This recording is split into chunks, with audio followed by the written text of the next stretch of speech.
মেদিনীপুরের মানুষ বলছে এই লোককে আমরা চাই না, এই লোক এখন বিজেপির কাছে গলার কাটা হয়ে গেছে, কারণ বলে গেছিল যদি টিকিটটা দিয়ে আবার অন্য দলে না চলে।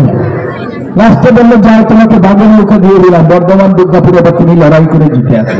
কি করে জিতবে, কি করে জিতবে? এবার বললো চলো হাফ টাইম করে কোথায় ত্রিশুল দিচ্ছে, গদায় গদা দিচ্ছে, ত্রিশুল গদা দিয়ে সবাইকে শেষ করে দিতে চাইছে।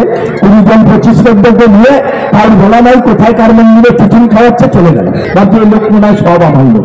আরে তোর যদি সব লোক থাকে তুই 5000 লোকের একটা মিছিল করে দেখা বর্ধমানের পদ্মফুলের ফ্ল্যাগ নিয়ে, যে দিলীপ ঘোষকে আমরা বর্ধমান থেকে এত ভোটে হারাতে চাই যাতে ভোটের পর বলবে আর আমি পার্টি করবো না। উনি আগে নিজের সিটটা ধরে রাখুন, ওখানেই লিড নেবো আমরা। এবারে মারপিট করে ভয় দেখিয়ে গুন্ডা দেখে আর সুবিধা করতে পারবেন না, তাহলে ভেতরে যেতে হবে।